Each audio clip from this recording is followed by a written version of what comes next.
Paulo, fixando os olhos no Sinédrio, disse: meus irmãos, tenho cumprido meu dever para com Deus com toda boa consciência, até o dia de hoje. Diante disso, o sumo sacerdote Ananias deu ordens aos que estavam perto de Paulo para que lhe batessem na boca. Então Paulo lhe disse: Deus te ferirá, parede branqueada. Estás aí sentado para me julgar conforme a lei, mas contra a lei me mandas ferir? Os que estavam perto de Paulo disseram: você ousa insultar o sumo sacerdote de Deus? Paulo respondeu: irmãos, eu não sabia que ele era o sumo sacerdote, pois está escrito: não fale mal de uma autoridade do seu povo. Então Paulo, sabendo que alguns deles eram saduceus e outros fariseus, bradou no Sinédrio: irmãos, sou fariseu, filho de fariseu. Estou sendo julgado por causa da minha esperança na ressurreição dos mortos. Dizendo isso, surgiu uma violenta discussão entre os fariseus e os saduceus, e a assembleia ficou dividida.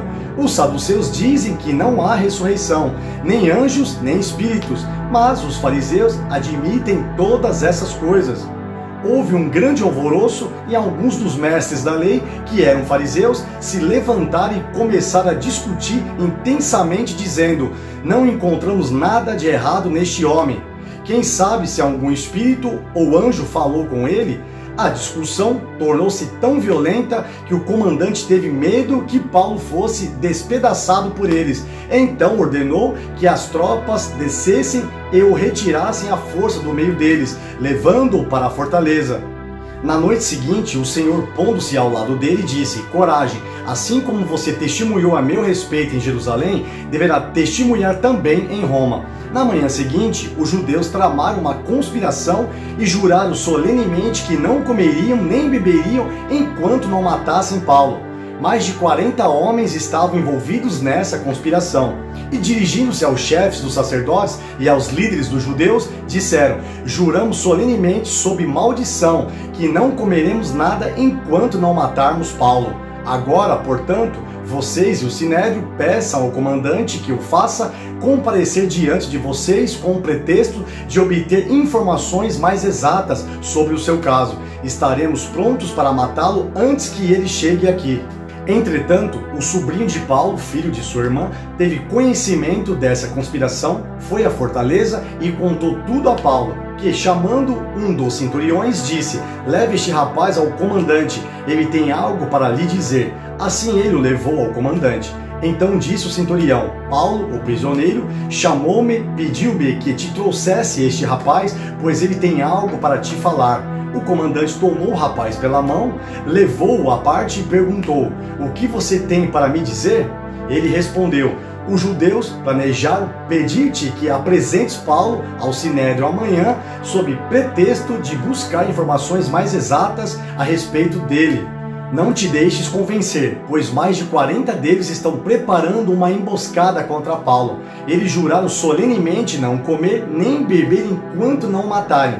Estão preparados agora, esperando que prometas atender-lhes o pedido. O comandante despediu o rapaz e recomendou-lhe: não diga a ninguém que você me contou isso. Então ele chamou 2 de seus centuriões e ordenou-lhes: prepare um destacamento de 200 soldados, 70 cavaleiros e 200 lanceiros, a fim de irem para Cesareia esta noite, às 9 horas. Providenciem montarias para Paulo e levem-no em segurança ao governador Félix. O comandante escreveu uma carta nestes termos: Cláudio Lísias, ao excelentíssimo governador Félix, saudações. Este homem foi preso pelos judeus, que estavam prestes a matá-lo, quando eu, chegando com minhas tropas, o resgatei, pois soube que ele é cidadão romano.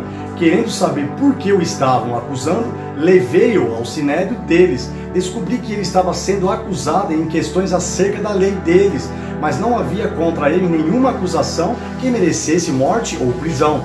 Quando fui informado de que estava sendo preparada uma cilada contra ele, enviei-o imediatamente a Vossa Excelência. Também ordenei que os seus acusadores apresentassem a Vossa Excelência aquilo que tem contra ele. Os soldados, cumprindo o seu dever, levaram Paulo durante a noite e chegaram a Antipátride. No dia seguinte, deixaram a cavalaria prosseguir com ele e voltaram para a fortaleza.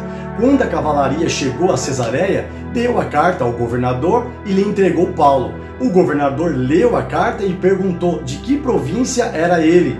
Informado de que era da Cilícia, disse: ouvirei seu caso quando os seus acusadores chegarem aqui. Então ordenou que Paulo fosse mantido sob custódia no palácio de Herodes.